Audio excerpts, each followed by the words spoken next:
I was offered $5,000 for a video, but this was when I was like 19. I was like, double it, and I'll walk outside and I'll give it to a homeless person. And they're like, no, you won't. And I was like, double it. And I was like pacing around my neighborhood for 3 hours convincing this guy, like on the phone, just double the money. I promise the video will go viral and I'll give it to homeless person. I was like, $10,000 just looks better in a title. It'll get more views. I promise your app will do better. A lot of times people, oh boy, it's like they think their videos are better than they are, honestly.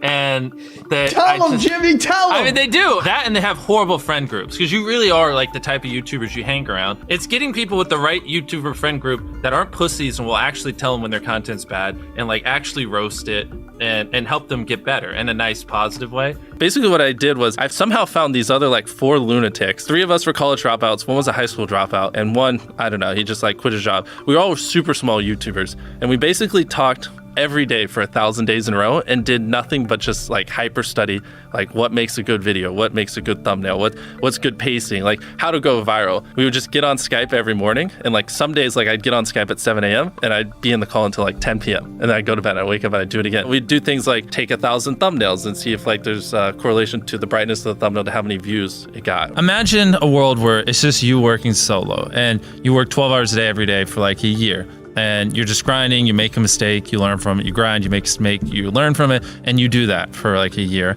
And then imagine a different world where you have 4 friends who are also equally grinding in something similar. Friend number 1 makes a mistake on Friday, he teaches the other 4 people. Friend number 2 makes a mistake the next week, teaches everyone. And then like you're all learning from each other's mistakes. You're all constantly studying 24/7 and downloading each other. Like after a year, you're like 2 years ahead of the guy who was just solo. Do you frequently go that far out of your way to capture the thumbnail? Yeah, I mean, of course, everyone should. If people don't click, they don't watch. So you want to give them something to click. Something a lot of people forget is like unsuggested on phones, thumbnails are really fucking small. So like people are editing thumbnails full blown on their computer. And when you shrink it down, you can't see. We try to all around be above the rest. Anyone can clickbait, but do you actually like deliver on it? We say we put 100 million Orbeez in the backyard, we put 100 million Orbeez in the backyard. Your title and thumbnail set expectations. Like what you're saying is like, I like bananas. And what you need is bananas are the best goddamn food on the planet. Like that's the type of opinion you need. Like you need something like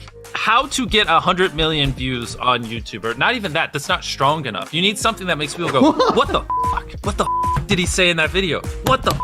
I need to know. At the very beginning of the video, to minimize drop-off, you want to assure them that those expectations are being met. If you're putting 1 million Orbeez in a pool, don't start the video with you shopping for, you know, your mom's birthday present. At the beginning of the video, just say, this is 100 million Orbeez. We're gonna fill this pool and this entire backyard with them. Match the expectations, and then you want to exceed them. So you want to assure people that what they clicked on is what they're getting, and then blow their mind and be like, but you're also getting even more. Anytime you say the word algorithm, just replace it with audience. The algorithm didn't like that video? No, the audience didn't like that video. If I wasn't retaining a viewer, just would it make sense for you to promote it? Why would you promote a 10-minute video that people watch on average a minute and a half? I mean, every video, even the stupid ones, I learned something, you know, and that's something I try to make a very big point of, is like, no matter how bad we mess up, like we sometimes have videos that have horrible retention. It's just like, as long as you learn from it, it's not the end of the world. Every YouTuber says it. It's like, no one will ever be able to replicate my style. I gotta edit it. But newsflash, someone can. It's actually not as difficult as you think. It was good that I got a really strong foundation on how YouTube works and how the style of videos I wanted and everything before I scaled up the team, if that makes any sense. I just want to make sure that's clear, because I've seen people try to build the team without foundation and knowing how to do well. I know that if we film this video, it will do well, just because I've spent a decade of my life hyper obsessing over YouTube and I have a good pulse on it. But if you didn't have that, then you wouldn't know. Like you wouldn't be able to spend $4 million on a Squid Game, because you might lose $2 million and then you can't pay your people. But of course, yeah, if I didn't have these people, I couldn't do half the stuff I do. For the last like 8 or 9 years, like every dollar I've made, I just spent it the next month on content. And I just did that every single month, and it just kept getting bigger and bigger, and here we are. Since I was 13, there probably hasn't been a single hour that's gone by that I've been awake where I haven't thought about YouTube. Like, I'm just focused on making the best videos possible, period. I don't care about making money. I don't care about time. I don't care about anything. I just want to make the best videos on the planet. Literally all the algorithm does is reflect what the people want to a T.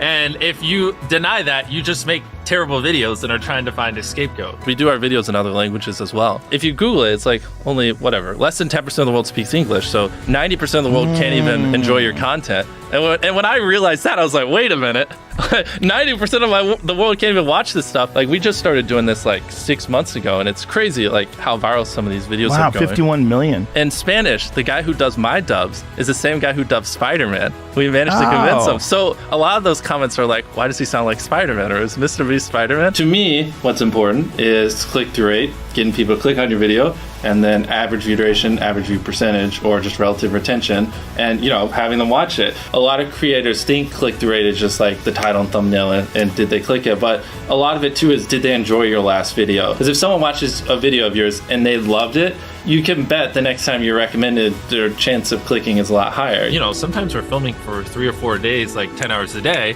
30, 40 hours of filming plus months of setup, whereas most creators probably film for a couple hours and set up for a day. Outside of just filming, we brainstorm video ideas, relentlessly, hours every day. By always doing all those things, it just distinctively sets it so far apart that it's basically, in my head, it's like, why would you not watch it? Viewers aren't stupid. They can tell when you half ASS, I don't know if I'm allowed to curse, a video, or if you really put in effort. And if they can tell you're putting in a lot of effort, they're gonna be more likely to click on future videos. And that snowballs. And because once you build that trust, they get to a point where it doesn't matter what you upload. They just know it's high effort and they just know it's great. And they're just conditioned just to watch because you have a good track record. And so with filming, it's just trying to make sure we're doing everything we can, no matter how expensive it is, no matter how much time it takes, to make the best video possible. A lot of people, if they gave away 100 grand, they would make a huge deal about it. But sometimes we're just like, yeah, here's 100 grand. Thanks for watching, bye. Doing it that way makes it more fun and just more interesting. So I like to keep a little bit of it mysterious because I think that's what people enjoy. A lot of people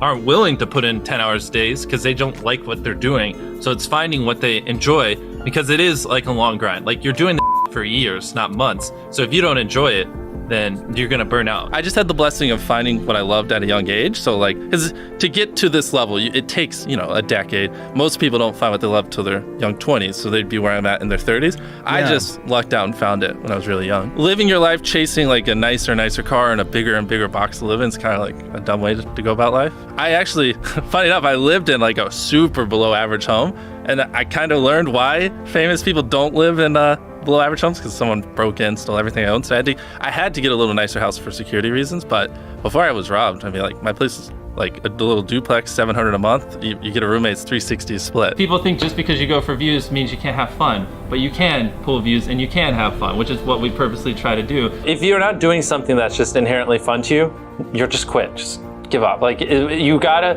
at least semi-enjoy what you're doing, or you're gonna quit long before it gets to the point where it brings in money or whatever else could be driving you. So find what you love, and then I would just hyper obsess. Make sure no one doing what you're doing is doing it better. Make sure the videos are as good as possible. You can be motivated by more than one thing. I'm motivated because I want to support my mom and my family. I'm motivated because I want to employ my friends and help them. I'm motivated because I want to help other people. I'm motivated because I want to be a YouTuber. I feel like that's another misconception. You can have lots of things that drive you. Absolutely. Yeah. Absolutely. So there's just tons of stuff that drive me. And everything drives me to wanting to be a YouTuber, so I kind of obsess over it. For the people that are willing to be coachable, I would say just education. There is a lot of misinformation out there that people live and breathe by, the weirdest stuff. I gotta upload at midnight on Wednesdays or my videos don't do well. It's just dumb stuff like that they don't realize how badly they're handicapping themselves. Some minor tips I could give is if somehow you could have a payoff at the end, then more people are gonna watch to the end just to see what happened. Whichever one of these 456 people survives the longest wins 456 grand.